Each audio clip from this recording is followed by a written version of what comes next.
this idea and this notion that you could be anything you want, and you can accomplish anything you want, right? We hear that. You've heard that from the time you were little boys.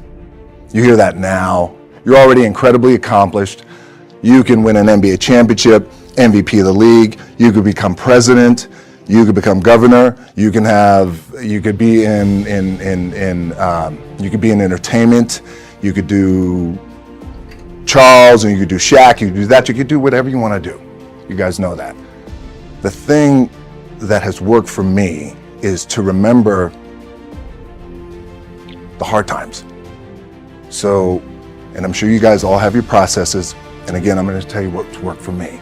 So before a big movie comes out, before back in the days when I was wrestling with WWE, a WrestleMania match, anything big that would happen, I would always take a moment and I just remind myself, all right, I was evicted when I was 14. We were kicked off the island. We couldn't live in Hawaii. Had no place to live. A lot of shit happened. Then when I moved to Nashville, I was arrested multiple times by the time I was 16 years old. Like, I remember that. If I were playing on this team, which my skills are, what's that term? Oh, the shits. So I never play. But before I lace up, before I get on the court, before I play in these big games, before I go to the Staples Center, where history is there, those are historic walls there at the Staples Center. I would remember that, and it allows me then to be present in the moment and understand, holy shit, the stuff I have around me right now, this is the shit that I dreamed of when I was a kid. I am here. And I played for University of Miami, played for great teams. Warren Sapp, Ray Lewis, they were my teammates. They were balling. Warren Sapp was playing tight end that time. I was starting defensive tackle. Yeah, they moved him over to D-line. And he looked at me, he's like, yo, dude, I'm gonna take your spot. I said, you ain't taking my fucking spot. He said, I'm gonna take your spot. I said, no, you ain't. We battled, and he took my spot. Now you can imagine how that fucked with me, because there goes my opportunity. He went in, switched to defensive tackle, lit the world on fire. Well, what that did, it crushed me, it crushed my dreams. I had a piss poor senior year, zero production, no NFL, no combine invite, nothing. Finally went to the CFL. Calgary Stampeders, making $250 a week Canadian. Now, I had to send that shit home to my wife at that time. Had no money. So I remember that. When I got cut from Canada, I had $7 in my pocket. And I always tell that story. So now my production company is $7, advertising agency is $7, everything is $7. So I always remember that.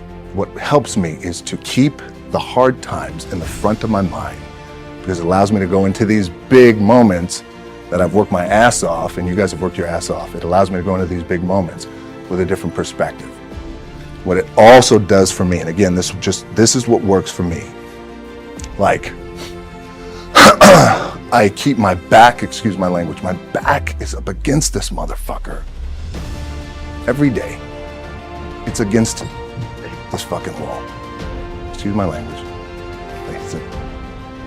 But it's up against this motherfucker because it's what I believe in. And when my back is against this motherfucker, then there's nowhere to go.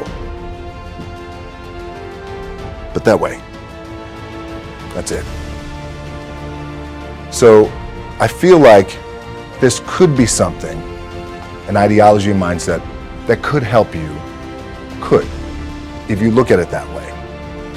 Because you made it already. We made it.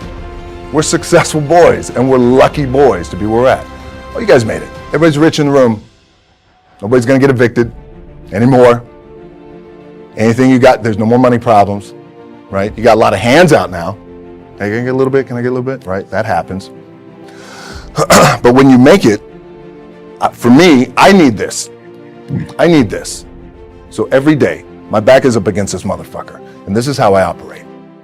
Now, doesn't mean you don't smile, doesn't mean you don't laugh and joke, right? You're happy, I'm a happy guy. But when it comes to business, and when it comes to executing, it's up against this. And I gotta go that way. And I don't give a fuck who is in front of me. They're not gonna stop me. I feel like for me, it feels seamless because you prepared for so long, but it's just like you guys prepping for a game. That's the fun part. that's where it's like, fuck, it's fun, man. People are paying their hard-earned dollars to come see you. They're cheering, they're going bananas, they're booing the shit out of you or on the road. That's fun. That's what you live for. I mean, that's the juice right there. The prep is where the character's made. And I just don't mean the character I play, I mean the character in here.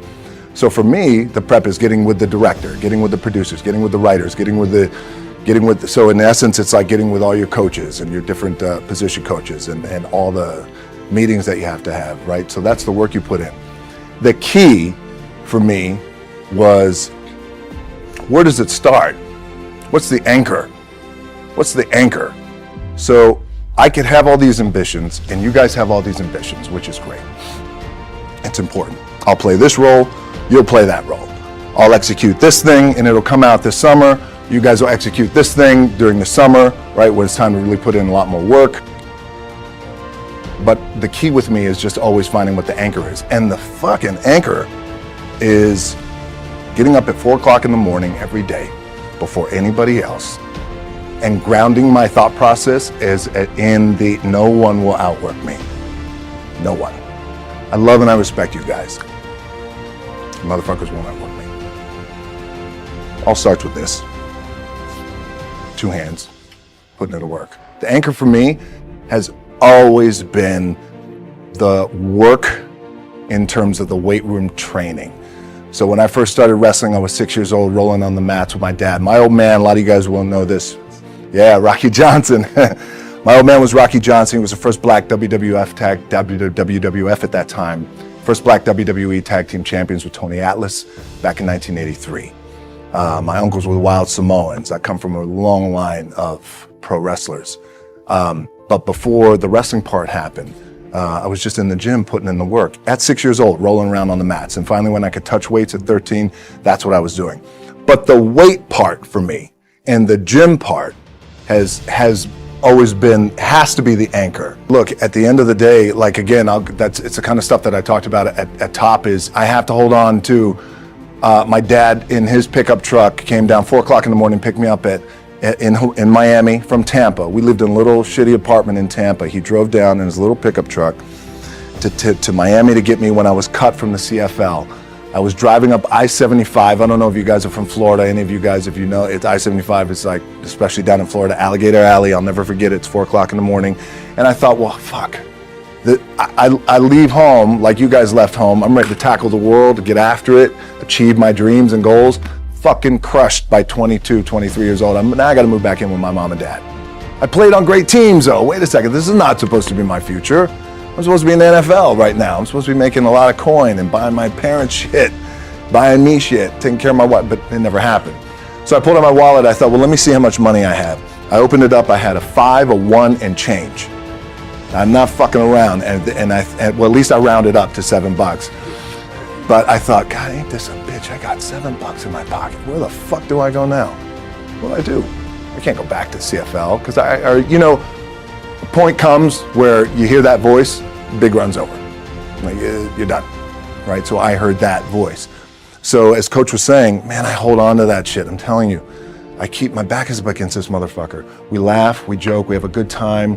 Press is always fun to do. Sometimes you got to make it fun. That's another thing. You got to do your best to make press fun if you can. But my back is still up against this motherfucker. I do not forget it. What this also helps me do, and again, it works for me, is at some point, you got to be fucking tired of not being number one. You have to be, and you got to fucking play angry. And I play angry. Now, I'm cool and calm with my approach. And when I step out on my field, which is a set or, like, there's some, and you're always going to have haters, and haters are like, well, God damn, man, how many movies are you going to make, or how much shit are you going to do? Like, you do a lot of shit. I say, yes, it's my ambition. Of course, why not? I could do it. Yeah, I love what I do.